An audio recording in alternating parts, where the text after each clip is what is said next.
સમાચાર વિસ્તારથી લોકસભા ચૂંટણીની તૈયારી શરૂ થઈ ચૂકી છે ત્યારે ભારતીય જનતા પાર્ટીના પ્રદેશ પ્રમુખ સી.આર. પાટીલે સુરતના ભીમરાડ ખાતે ઉત્તર ગુજરાત સમાજ સર્વજ્ઞાતિ સ્નેહ મિલન સમારોહનું આયોજન કર્યું હતું જેમાં તેમની ખાસ ઉપસ્થિતિ જોવા મળી હતી। આ સમારોહમાં મોટી સંખ્યામાં પાટીલનું સંબોધન સાંભળવામાં લોકો પહોંચ્યા હતા જેમાં મુખ્યત્વે મહિલાઓ વધુ પ્રમાણમાં જોવા મળી હતી। ઉત્તર ગુજરાત સમાજ સર્વજ્ઞાતિ સ્નેહ મિલન સમારોહનું આયોજન કરાયું હતું। યોજાયેલા આ સ્નેહ મિલન સમારોહમાં ભારતીય જનતા પાર્ટીના પૂર્વ હોદ્દેદારોની સાથે સાથે હાલના ચૂંટાયેલા ધારાસભ્યોની સહિત અન્ય લોકો પણ ઉપસ્થિત રહ્યા હતા। બીજી તરફ પાટીલની વાત કરવામાં આવે તો સી.આર. પાટીલે આ સ્નેહ મિલન સમારોહ રાખવામાં આવ્યો હતો અને એમને આ સ્નેહ મિલન સમારોહમાં હાજર સૌ કોઈનો ખૂબ ખૂબ આભાર માન્યો હતો।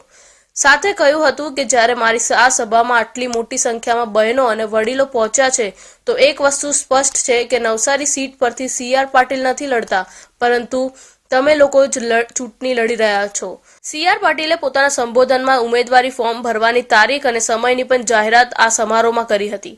સી.આર. પાટીલે જણાવ્યું હતું કે 18મી તારીખે સવારે 10 વાગે નવસારી પહોંચશું। આપણે 12 વાગે ફોર્મ ભરવાનું છે, તેથી આપ સૌ કોઈ ત્યાં સમયસર પહોંચશો તેનું હું આમંત્રણ આપું છું।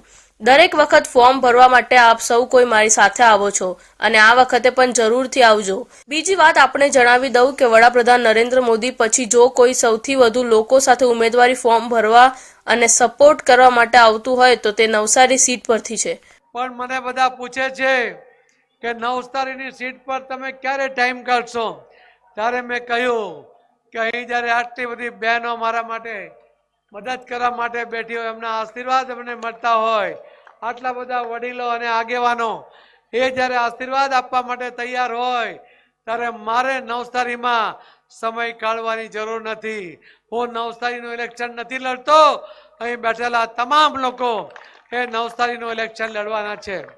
18મી તારીખે સવારે 10 વાગે નવસારી બધા પહોંચો। આપણે 12 વાગે ફોર્મ ભરવાનું છે તો સમયસર ત્યાં પહોંચાય એના માટે હું આપ સૌને આમંત્રણ આપું છું। આપ દર વખતે આશીર્વાદ આપવા માટે ફોર્મ ભરતી વખતે આવો છો। આખા દેશમાં ફોર્મ ભરતી વખતે મોદી સાહેબ પછી જો કોઈ સૌથી વધારે લોકો આવતા હોય તો નવસારી સીટ પર સપોર્ટ કરવા માટે આવે છે। મારી ફરીથી આપ સૌને વિનંતી છે। ગત વખતની લોકસભા ચૂંટણીમાં સી.આર. પાટીલ 6.68 લાખ મતોથી ઐતિહાસિક લીડ સાથે નવસારી લોકસભા સીટ જીત્યા હતા અને આ વખતે એનાથી પણ વધારે લીડ મેળવી વિજેતા થવા એ રીતની તૈયારી હાલ ભાજપ દ્વારા કરવામાં આવી રહી છે। ત્યારે આ બેઠક પર હજી સુધી કોંગ્રેસ પોતાના ઉમેદવાર પણ નક્કી નથી કરી શક્યા। સુરત નવસારી લોકસભાના ઉમેદવાર તરીકે ગુજરાત ભાજપ પ્રદેશ અધ્યક્ષ સી.આર. પાટીલની ત્રીજી વાર ઉમેદવાર તરીકે નક્કી કરાયા છે, જેને લઈને કાર્યકરોમાં ઉત્સાહનો માહોલ જોવા મળી રહ્યો છે।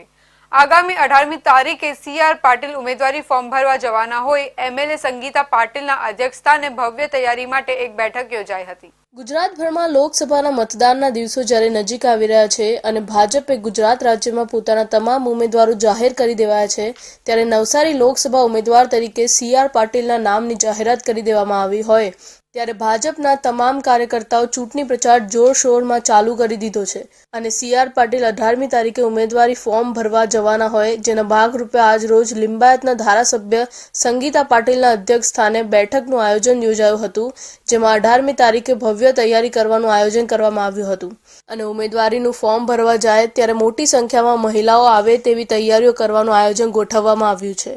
જ્યારે સમગ્ર આયોજન લિંબાયત વિધાનસભા ક્ષેત્રમાંથી 20,000 કરતાં વધુ મહિલાઓનો જોડાશે તેવી માહિતી સંગીતા પાટીલ દ્વારા આપવામાં આવી છે। ગત લોકસભા ચૂંટણીમાં સી.આર. પાટીલ દેશભરમાંથી સૌથી વધુ લીડ મેળવી જીત મેળવી હતી અને આગામી ચૂંટણીમાં પણ ગત વખત કરતાં વધુ લીડથી જીત થશે તેવી સૌ કાર્યકર્તાઓ દ્વારા આશા સેવાઈ રહી છે। આદરણીય પ્રદેશ અધ્યક્ષ અને 25 નવસારી સંસદીય વિસ્તારના સાંસદ શ્રી સી.આર. પાટીલ સાહેબ 18મી તારીખે ફોર્મ ભરવા માટે તૈયાર થઈ રહ્યા છે, ત્યારે એમને ફોર્મ ભરવા જવા માટે આજે લોકો લિંબાયત વિધાનસભાના જેટલા બી કાર્યકર્તા મિત્રો છે, કાર્યકર્તાની સાથે સોસાયટીના પ્રમુખો અમારો સંપર્ક કરી રહ્યા છે અને કહી રહ્યા છે કે અમે પણ તૈયાર છે, અમે પણ આવવાના છે। તો આવી રીતે ઉત્સાહપૂર્ણ વાતાવરણ થઈ રહ્યું છે, નિર્માણ થઈ રહ્યું છે, ત્યારે લોકોમાં ઉત્કંઠા છે સાહેબ માટે જવાની। અને સાહેબ માટે આવવાની તમે જોવો છો કે કેટલી મોટી સંખ્યામાં લોકો ત્યાં ઉપસ્થિત રહેશે. સી.આર. પાટીલ જ્યાં હેટ્રિક મારવાની તૈયારી કરી રહ્યા છે તો બીજી બાજુ એમની સામે કોંગ્રેસ હજી સુધી ઉમેદવાર પણ નક્કી નથી કરી શકી. એવામાં આવનારા આ ચૂંટણીમાં સી.આર. પાટીલ રેકોર્ડ બ્રેક લીડ સાથે ફરી વિજેતા થાય એ પ્રકારની તૈયારી ભાજપ સંગઠન દ્વારા શરૂ કરી દેવામાં આવી છે. રાજ્યના પાડોશમાં આવેલા સંઘ પ્રદેશ દાદરાનગર હવેલીમાં ચૂંટણી સમયે જ કોંગ્રેસ પાર્ટીના જાહેર થયેલા ઉમેદવાર વિરુદ્ધ જૂથવાદ બહાર આવી રહ્યો છે. દાદરાનગર હવેલી કોંગ્રેસના પ્રદેશ પ્રમુખ મહેશ શર્મા વિરુદ્ધ કોંગ્રેસનું એક જૂથ હવે ખુલ્લીને બહાર આવી રહ્યું છે અને કોંગ્રેસ દ્વારા જાહેર થયેલા ઉમેદવાર અને પ્રદેશ પ્રમુખને જ ભાજપની બી ટીમ ગણાવવામાં આવ્યા છે. દાદરાનગર હવેલી લોકસભા બેઠક પર કોંગ્રેસે અજીતભાઈ રામજીભાઈ મહાલા નામના ઉમેદવારની જાહેરાત કરી છે, જેઓ શિક્ષકની નોકરી છોડી માત્ર 2 મહિના પહેલા જ કોંગ્રેસમાં સામેલ થયા હતા અને તેમને કોંગ્રેસના ઉમેદવાર બનાવવામાં આવે છે. આથી કોંગ્રેસના અનેક કાર્યકર્તાઓમાં વિરોધ થઈ રહ્યો છે. પોતાને કોંગ્રેસના આગેવાનો અને કાર્યકર્તાઓ હોવાનો દાવો કરી કેટલાક કોંગ્રેસી કાર્યકરો ખુલીને કોંગ્રેસના પ્રદેશ પ્રમુખ મહેશ શર્માનો વિરોધ કરી રહ્યા છે. મહેશ શર્માને આ જૂથે ભાજપની બી ટીમ ગણાવ્યા હતા અને ભાજપ સાથે સેટિંગ કરી અને મોટી રકમ લઈને આ બેઠક પર નબળો ઉમેદવાર ઊભો રાખવામાં આવ્યો હોવાના સનસનીખેજ આક્ષેપ કર્યા હતા. આટલેથી જ ન અટકતા કોંગ્રેસના જૂથે પ્રદેશ પ્રમુખને ચોર ગણાવી અને તેમના વિરોધમાં નારા પણ લગાવ્યા હતા. આમ ચૂંટણી સમયે જ કોંગ્રેસમાં ચાલી રહેલો જૂથવાદ બહાર આવતા प्रदेशનું રાજકારણ ગરમાયું છે. 2-3 महीना पहले जो कांग्रेस का कोई लेना देना नहीं ऐसा प्रत्याशी लाके खड़ा किया, कमजोर प्रत्याशी लाके खड़ा करके रखा है ताकि वो हारे और उनका मकसद पूरा हो. और उनका जो व्यवहार हुआ है, हम लोग एक स्पष्ट लैंग्वेज में बोलते हैं, जो व्यवहार हुआ है, जो सेटलमेंट हुआ है, वो सक्सेस हुआ है. इधर की कांग्रेस के प्रति जो निष्ठा रखने वाली नागरिक है, प्रजा है, कार्यकर्ता है, इनका इससे कोई लेना देना नहीं. इनके सामने और ये लोगों ने पूरा दुख के साथ, कष्ट के साथ ये जो कांग्रेस का जो प्रतिचिन्ह हमने जो आज तक संभाल के रखा था इतना दिन से, इसको हम लोग आज त्याग रहे हैं आपके सामने. क्योंकि कांग्रेस को इनकी जरूरत नहीं है, कांग्रेस को सिर्फ महेश शर्मा की जरूरत है. જો કે કોંગ્રેસના પ્રદેશ પ્રમુખ મહેશ શર્માએ પોતાના પર થયેલા આક્ષેપોને ફગાવ્યા છે અને જે લોકો આક્ષેપ કરી રહ્યા છે તેમને જ વિરોધીઓના દલાલ ગણાવી અને તેઓ કોંગ્રેસના કાર્યકર્તાઓ જ નહીં હોવાનું જણાવી પોતાના પર થયેલા આક્ષેપોને ફગાવી ચૂંટણી સમયે પોતાના વિરોધીઓ દ્વારા ષડયંત્ર રચવામાં આવી રહ્યા હોવાની પ્રતિક્રિયા વ્યક્ત કરી હતી. આવા સમયે ભાજપે પણ કોંગ્રેસમાં ચાલી રહેલા આ જૂથવાદ અને પ્રમુખ વિરુદ્ધ થયેલી આક્ષેપો મામલે ટિપ્પણી કરી હતી. આ દલાલ છે બધા, કોઈ પાર્ટીમાં છે જ નહીં. જે બી માણસ તમારા સાથે જે આક્ષેપ કરતા છે એમને કહો કે એ પ્રાથમિક સદસ્યતાની એક 5 રૂપિયાની સ્લીપ બતાવો. એ બધા બીજેપી અને ડેલકર પરિવારના ત્યાંથી મોકલાવેલા દલાલો છે જે કોંગ્રેસને બદનામ કરવાની આ એક પ્રયાસ છે. પાર્ટી તો એ તો વર્ષોથી 2020થી કામ કરે. કોઈના બાપની પેઢી થોડી છે કે પાર્ટીને દબાવે કે તું મને ટિકિટ આપ. તો પાર્ટી નક્કી કરે, એની સ્ટેન્ડિંગ કમિટી બેસે, એમાં આખો હાઈકમાન્ડ બેસે. કોઈ મહેસરમાં એકલો નક્કી નહીં કરી શકે કે કોઈ બીજો નક્કી નહીં કરી શકે. તો લાંબો પ્રોસેસ છે એના માટે. અત્યારની કોંગ્રેસની સ્થિતિ એટલી દયનીય છે, કોંગ્રેસના નગરપાલિકામાં કોઈ સ્થાન હતું, ન જિલ્લા પંચાયતમાં હતું, ન ગ્રામ પંચાયતમાં હતું. કોંગ્રેસ અનેક વિભાગોમાં વહેંચાયેલી છે અને કોંગ્રેસની અંદર સત્તાથી તો બહુ દૂર, ડિપોઝિટ બચાવવાના ફાફા છે. છતાં પણ જો કોંગ્રેસની સામે લોકો જો આક્ષેપ કરતા હોય, કોંગ્રેસ પ્રમુખની હાઈ હાઈ બોલાવતા હોય, તો એના પરથી ખબર પડે કે કોંગ્રેસની સ્થિતિ શું છે. તો વહાણ ડૂબતું હોય તો ઉંદરડા કૂદે છે, એમાં બીજાને દોષ દેવાની જરૂર નહીં મળે. તમારું વણની અંદર જ્યારે પાણી આવતું હોય તો નેચરલી કાર્યકર્તા ડૂબતા જ વણની અંદર તો કોઈ સફળ નહીં કરે. દાદરાનગર હવેલીમાં કોંગ્રેસ પાર્ટીમાં 2 ભાગલાઓ પડી ગયેલા છે. એક તરફ કોંગ્રેસ પ્રદેશ પ્રમુખ મહેશ શર્માની ટીમ અને બીજી તરફ કમિટી સભ્ય પ્રભુ ટોકિયાની ટીમ. હાલમાં કોંગ્રેસ પાર્ટી દ્વારા ઉમેદવારનું નામ જાહેર કર્યા બાદ કોંગ્રેસના કેટલાક પદાધિકારીઓ અને કાર્યકર્તાઓએ પ્રદેશ પ્રમુખ વિરુદ્ધ વિરોધ વ્યક્ત કર્યા બાદ પાર્ટીમાંથી રાજીનામું આપી દીધું છે અને સીધો આક્ષેપ કર્યો છે કે અમે નાના સિંધે સહિત સેલવાસ ઝોનના અધ્યક્ષ સુરેશ રડિયા અને ખાનવેલ ઝોનના અધ્યક્ષ અવિનાશ ગોરાર ટીમ સહિત કોંગ્રેસ કાર્યકારી અધ્યક્ષ મહેશ શર્મા જેઓ ભાજપની બી ટીમ બની કાર્ય કરી રહ્યા છે એમના કાર્યશૈલીથી દુઃખી થઈ સામૂહિક રીતે કોંગ્રેસ પાર્ટીમાંથી રાજીનામું આપીએ છીએ એવું જણાવ્યું હતું. આદિવાસી યુવાનોમાં રહેલી પ્રતિભાને નિખારવા અને એને યોગ્ય પ્લેટફોર્મ મળી રહે એવા હેતુ સાથે હેલી રાવ દ્વારા ટ્રાઇબલ ક્રિકેટ લીગનું આયોજન કરવામાં આવ્યું હતું. પ્રથમ ચરણમાં જુદા જુદા જિલ્લાના આદિવાસી યુવાનોની પસંદગી વિશ્વ વિખ્યાત ક્રિકેટર અને વિરાટ કોહલીના કોચ રાજકુમાર શર્માની આગેવાનીમાં કરવામાં આવી હતી. જ્યારે બીજા ચરણમાં પસંદગી પામેલા યુવા પ્રતિભાનું ટ્રેનિંગ આપીને આગળ ટુર્નામેન્ટ રમી શકે એ માટે તૈયાર કરવા સન્માન કરવાનો કાર્યક્રમ યોજાયો હતો. આદિવાસી યુવાનોની પ્રતિભાને નિખારવા અને એને યોગ્ય પ્લેટફોર્મ આપવાનું સ્વપ્ન જોનારા હેલી રાવ દ્વારા દક્ષિણ ગુજરાતના તમામ જિલ્લાના આદિવાસી યુવાનો માટે ટ્રાઇબલ ક્રિકેટ લીગનું આયોજન કરાયું હતું, જેમાં વિરાટ કોહલીના કોચ અને પૂર્વ ક્રિકેટર રાજકુમાર શર્માની આગેવાનીમાં યુવા ખેલાડીની પસંદગી કરવામાં આવી હતી. જ્યારે નવસારી જિલ્લાના વાંસદા તાલુકાના જૂજ ગામે ટ્રાઇબલ લીગના બીજા ચરણનો શુભારંભ કરવામાં આવ્યો હતો.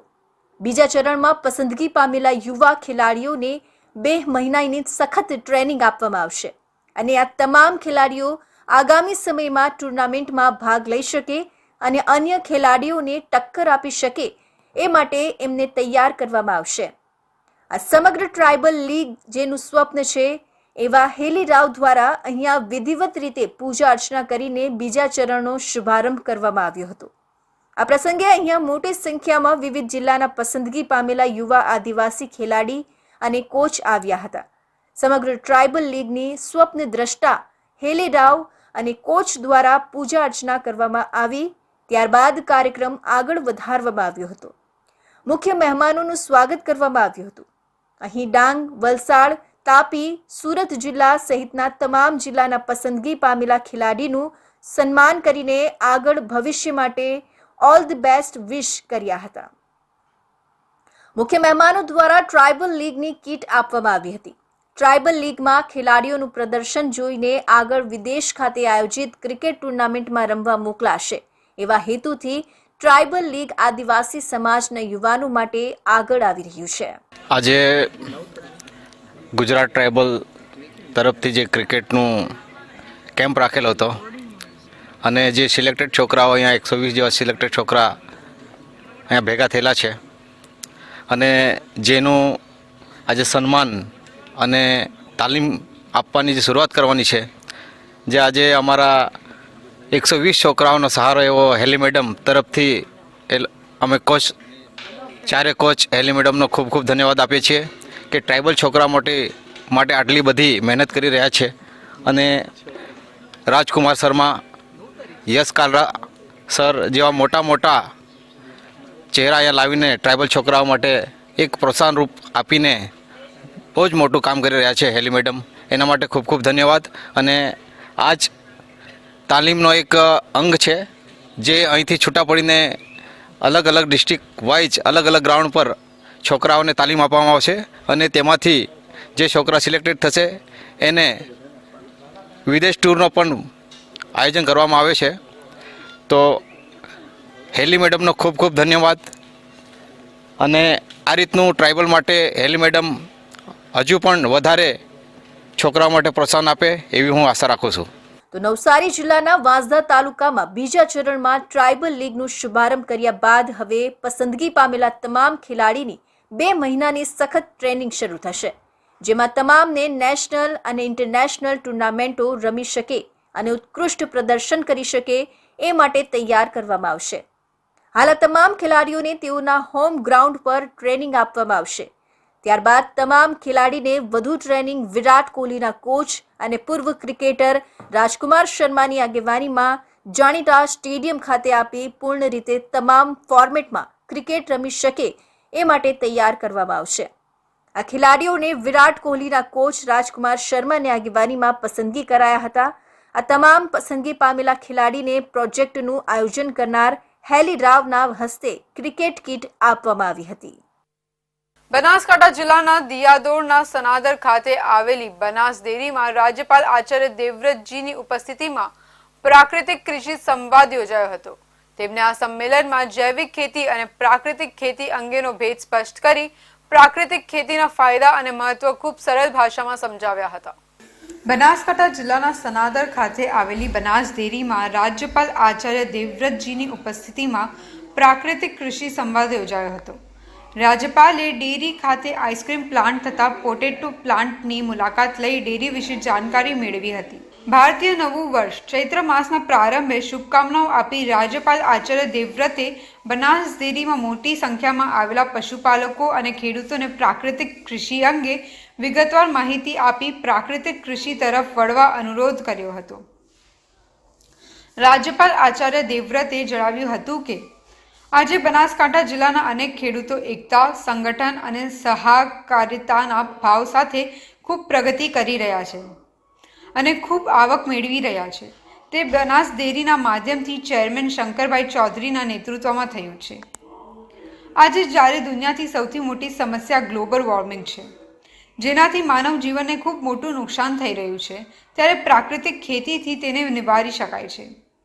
ન્યૂયોર્કની એક આંતરરાષ્ટ્રીય ન્યૂઝ એજન્સીના ભારતના આંધ્રપ્રદેશના સંશોધનાત્મક અહેવાલ વિશે જણાવતા રાજ્યપાલે જણાવ્યું હતું કે ભારે વરસાદથી ખેતરોમાં ખૂબ મોટા પ્રમાણમાં પાણી ભરાઈ રહે છે, જેના કારણે જમીન અને પાકને ખૂબ મોટું નુકસાન થાય છે. આવા સમયે પ્રાકૃતિક ખેતી કરતા ખેડૂતોના ખેતરોમાં ખૂબ જ ઓછું નુકસાન થાય છે, જ્યારે રાસાયણિક ખેતી કરતા ખેડૂતોને ખૂબ મોટા પ્રમાણમાં નુકસાન થાય છે.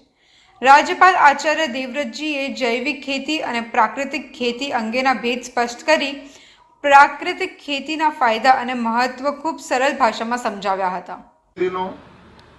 आदरणीय शंकर भाई चौधरी ने मुझे कहा कि बनासकांठा एक ऐसा क्षेत्र है जहां के खेडूत खेती बाड़ी बहुत मनोयोग से करते हैं, पशुपालन का भी बहुत बड़ा कार्यक्रम चलाते हैं.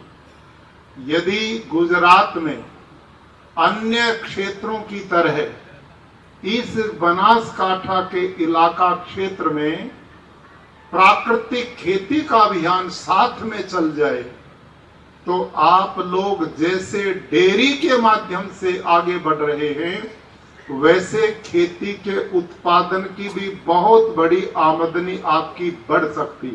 ડીએપી અને યુરિયા જેવા રાસાયણિક ખાતરોના વપરાશથી જમીનની ઉપરનું પડ ખૂબ સખત બની જાય છે, જેથી પાણી જમીનમાં શોષાતું નથી અને ખેતરોમાં ભરાઈ રહે છે, જેને લીધે ખેતર બંજર અને બિન ઉપજાઉ બની જાય છે.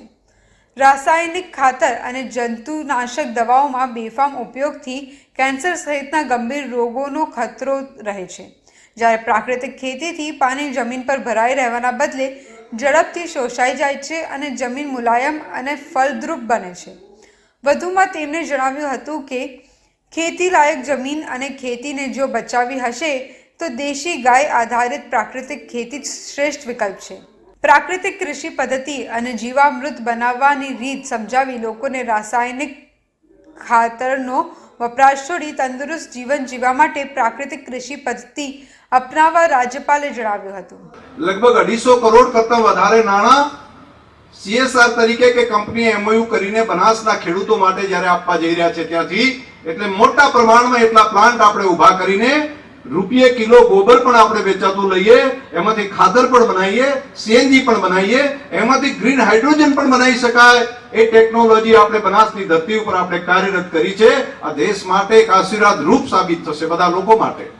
આ આપણે ત્યાં થઈ શક્યું છે, આ ધરતી ઉપર થઈ શક્યું છે. એટલે દૂધની આવક મળે છે, એ જ પ્રમાણે ગોબરમાંથી મોટા પ્રમાણમાં આવક મળે એવું કામ પણ આપણે આ બનાસની ધરતી ઉપર કરવા જઈ રહ્યા છીએ. તો પેટ્રોલ ડીઝલમાંથી મુક્ત કરીને ગાયના ગોબરમાંથી તૈયાર થયેલું CNG, સોલારની ઇલેક્ટ્રિસિટી, વીજળી અને બીજું યુરિયા, DAP જેવા ખાતરોની રાસાયણિક ખાતરોને બદલે આ ધરતી ઉપર તૈયાર થયેલું ખાતર. આ પ્રસંગે બનાસ ડેરીના ચેરમેન અને વિધાનસભા અધ્યક્ષ શંકરભાઈ ચૌધરીએ ઋષિતુલ્ય જીવન જીવતા રાજ્યપાલ આચાર્ય દેવવ્રતનું સ્વાગત કરતા જણાવ્યું હતું કે તેમને ગામે ગામ પહોંચીને ગાય આધારિત પ્રાકૃતિક ખેતી થકી માનવ જીવનને સુરક્ષિત કરવાના અભિયાન સાથે જીવન પરિવર્તનનું મોટું કાર્ય કર્યું છે. અધ્યક્ષે જણાવ્યું હતું કે પ્રાકૃતિક કૃષિથી ખેડૂતોને ખૂબ ફાયદો થશે અને નાગરિકોને ઝેરમુક્ત ખોરાક મળી રહેશે. આપને સૌ બનાસકાંઠા વાસીઓ ભેગા મળીને આ કાર્યને આગળ લઈ જઈએ. પ્રાકૃતિક કૃષિને વેગ મળે એ હેતુથી પ્રાકૃતિક ખોરાકનું બ્રાન્ડિંગ બનાસ ડેરીના માધ્યમથી કરવામાં આવે છે. અમરેલી જિલ્લા કોંગ્રેસ પક્ષમાં ફરી ભડકો.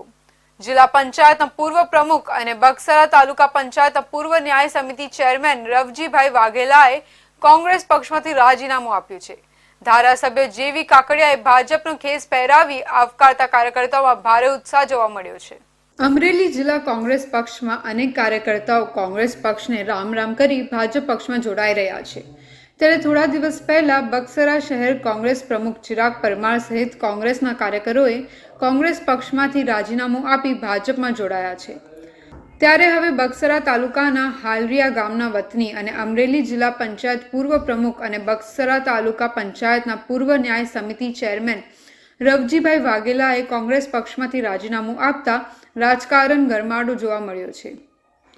રવજીભાઈ વાઘેલા ભાજપમાં જોડાતા ધારાસભ્ય જેવી કાકડિયાએ ભાજપનો ખેસ પહેરાવી આવકારતા કાર્યકર્તાઓમાં ભારે ઉત્સાહ જોવા મળ્યો હતો.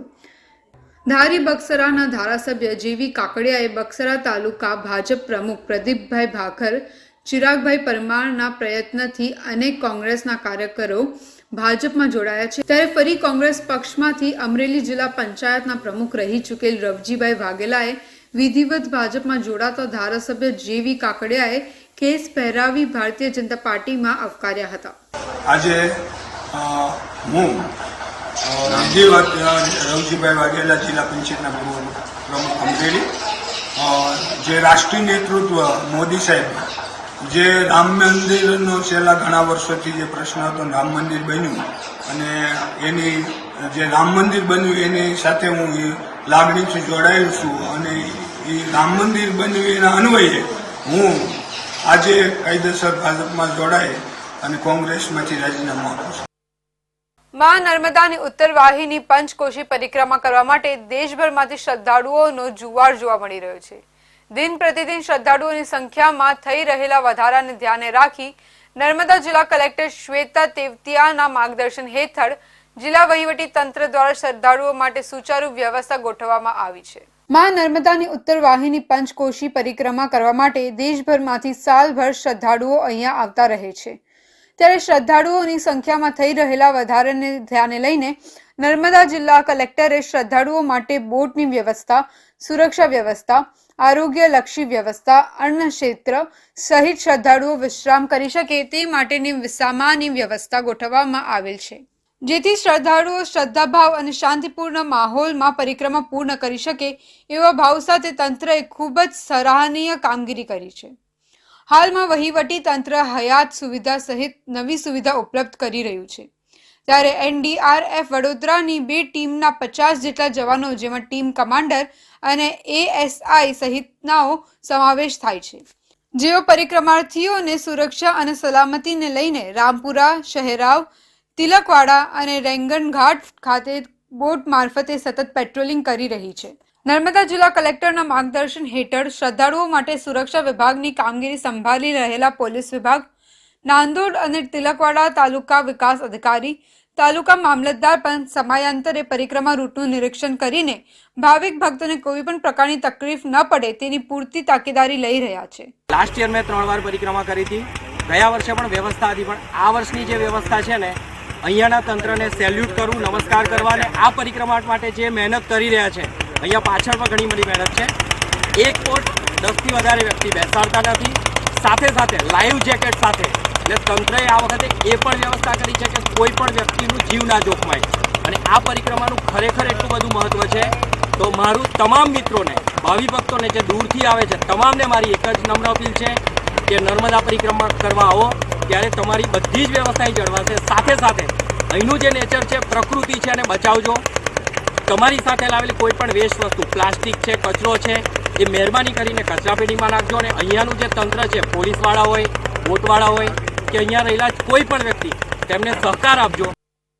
તો આ બાજુ જૂનાગઢના જોશીપુરામાંથી આયુર્વેદિક સિરપના નામે કેફી પીણાનું વેચાણ કરી લોકો સાથે વિશ્વાસઘાત કરતા ઇસમો અને સ્વાસ્થ્ય સાથે ચેડા કરતા 3 શખ્સોમાંથી 2 શખ્સોને ક્રાઇમ બ્રાન્ચે ઝડપી પાડ્યા છે. અવારનવાર આવી નકલી સિરપ વેચતા ગુનેગારોને પોલીસ જબ્બે કરી રહી છે, ત્યારે જૂનાગઢ ક્રાઇમ બ્રાન્ચે જોશીપરાના આંબાવાડી વિસ્તારમાં ગત જૂન 2023માં ઓમ શિવ પાન એન્ડ કોલ્ડ્રિંક નામની દુકાન ધરાવનાર મુકેશ ઘનશ્યામ સિંધી ગેરકાયદેસર રીતે આધાર પુરાવા વગરની આયુર્વેદિક આલ્કોહોલયુક્ત દવાની બોટલો રાખી વેચાણ કરતો હોવાની બાતમી મળી હતી. ત્યારે જૂનાગઢ ક્રાઇમ બ્રાન્ચે રેડ કરતા દુકાનમાંથી જુદી જુદી નામના સિરપની પ્લાસ્ટિકની બોટલો મળી હતી. તમામ મુદ્દામાલ કબજે કરી બી ડિવિઝન પોલીસ મથકમાં જાણવા જોગ મામલો નોંધાયો હતો અને સેમ્પલ કેમિકલ તપાસની અર્થે FSL ગાંધીનગર ખાતે મોકલાતા મુદ્દામાલમાં ઇથાઇલ એલ્કોહોલ અને આઇસોપ્રોપાઇલ એલ્કોહોલની હાજરી મળી આવેલી હતી. આરોપીઓ ઇથાઇલ એલ્કોહોલ, આઇસોપ્રોપાઇલ એલ્કોહોલ યુક્ત ભેળસેળવાળું પીણુંની બોટલો વેચતા હતા.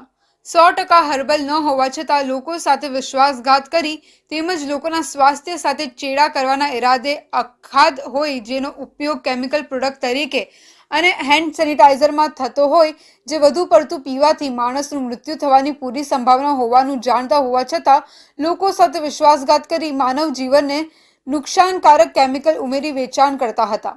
પોલીસે 5 લાખ જેટલી રકમની કુલ 3,416 બોટલ ઝડપી મુકેશ ઘનશ્યામ બજાજ અને આદિલ દાઉદ મુલ્લા નાગોરને ઝડપી લીધા હતા, જ્યારે લખધીરસિંહ જાડેજા હજુ પોલીસ સંજામાં આવ્યો નથી. જૂન 2023માં બી ડિવિઝન પોલીસ સ્ટેશન વિસ્તારમાં આવેલા શિવ કોલ્ડ્રિંક્સ પાનના ગલ્લાથી એક આયુર્વેદિક પીણું જેનું નામ કાલ મેઘસ્વ આસો અરિષ્ટ નામનું હોય અને 100% આયુર્વેદિક હર્બલ પીણાના નામે વેચાણ થતું હોય, પરંતુ પોલીસને શંકાસ્પદ લાગતા જે દુકાનનો માલિક છે મુકેશ બજાજ અને અન્ય જે ઈસમ છે આદિલ મુલ્લા, આ બંને જે શકદારો છે તેમની પાસેથી કુલ 3300 કરતા પણ વધારે જે આ કાલ મેઘસ્વ નામનું જે પીણા છે તેમની બોટલો કબજે કરેલી અને એમની વધુ ચકાસણી માટે બી ડિવિઝન પોલીસ સ્ટેશનમાં આ બાબતે જાણવા જોગ દાખલ કરી FSLમાં છે એ સેમ્પલિંગ મોકલી આપેલું. ત્યારબાદ FSLનો રિપોર્ટ આવતા તેમાં જે આ આયુર્વેદિક પીણું છે તેમાં ખાસ કરીને ઇથાઇલ આલ્કોહોલ અને આઇસોપ્રોપાઇલ આલ્કોહોલ નામના જે તત્વોનો સમાવેશ થતો હોય, જે ખરેખર છે કેમિકલ પ્રોડક્ટ્સ અને સેનેટાઇઝરમાં ઉપયોગ થતો હોય. આ જે તત્વો છે કેમિકલ તે માનવ સ્વાસ્થ્યને નુકસાન કરતા છે અને આયુર્વેદિક પીણાના નામે નાગરિકો સાથે છેતરપિંડી કરેલી હોય. તો આ હતા આજના મુખ્ય સમાચાર. ફરી મળીશું નવા સમાચાર સાથે. ત્યાં સુધી જોતા રહો ઇન્ડિયા ન્યૂઝ ગુજરાત.